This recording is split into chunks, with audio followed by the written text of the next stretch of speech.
ഈശോ മിശിഹായ്ക്ക് സ്തുതിയായിരിക്കട്ടെ. പരിശുദ്ധ കന്യകമറിയത്തോടൊപ്പം 365 ദിവസം നമുക്ക് ഒരുമിച്ച് യാത്ര ചെയ്യാം. മാർച്ച് 3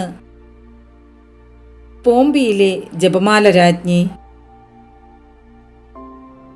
ധന്യനായ ബാർട്ടലൂ ലോങ്ങോ കൊന്തമാതാവിൻ്റെ ഒരു പള്ളി പണി കഴിപ്പിക്കുകയും അതിൽ ഒരു കലാകാരനെ കൊണ്ട് പണി കഴിപ്പിച്ച അത്ഭുത മാതാവിൻ്റെ രൂപം സ്ഥാപിക്കുകയും ചെയ്തു. അവിടെ ധാരാളം ആളുകൾക്ക് രോഗസൗഖ്യം ലഭിച്ചു.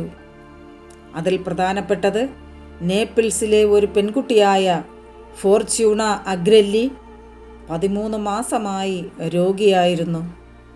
അവളുടെ പിതാവ് ഏറ്റവും പ്രശസ്തരായ ഡോക്ടർമാരെ കാണിച്ചിരുന്നു. പക്ഷേ അവളുടെ അസുഖം സുഖപ്പെടുത്താൻ കഴിയില്ലെന്ന് അവർ പറഞ്ഞു. 1884 ഫെബ്രുവരി 16 ഫോർച്യൂണയും അവളുടെ ബന്ധുക്കളും ജപമാലകളുടെ ഒരു നൊവേന ആരംഭിച്ചു. മാർച്ച് 3 പോംബെയിലെ കന്യകയായി ഫോർച്യൂണയ്ക്ക് അവർ ലേഡി പ്രത്യക്ഷപ്പെട്ടു. മാതാവ് മാതൃത്വപരമായ ആർദ്രതയോടെ ഫോർച്യൂണയെ നോക്കി. പരിശുദ്ധ ജപമാലയുടെ രാജ്ഞി, എന്നോട് കൃപയുണ്ടാകണമേ, എൻ്റെ ആരോഗ്യം പുനഃസ്ഥാപിക്കണമേ എന്ന് ഫോർച്യൂണ നിലവിളിച്ച് പറഞ്ഞു.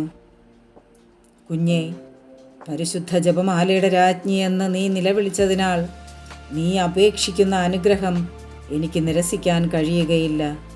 കാരണം ഈ നാമം എനിക്ക് ഏറ്റവും വിലപ്പെട്ടതും പ്രിയപ്പെട്ടതുമാണ്. അങ്ങനെ ഫോർച്യൂണ സുഖം പ്രാപിച്ചു. മാതാവേ, ഞങ്ങളുടെ നാട്ടിലും വർഷങ്ങളായി രോഗാവസ്ഥയിലായിരിക്കുന്നവരുണ്ട്. അവരെയും സമർപ്പിച്ച് പ്രാർത്ഥിക്കുന്നു. അവർക്കും രോഗശാന്തി നൽകി അനുഗ്രഹിക്കണമേ. Ave Maria.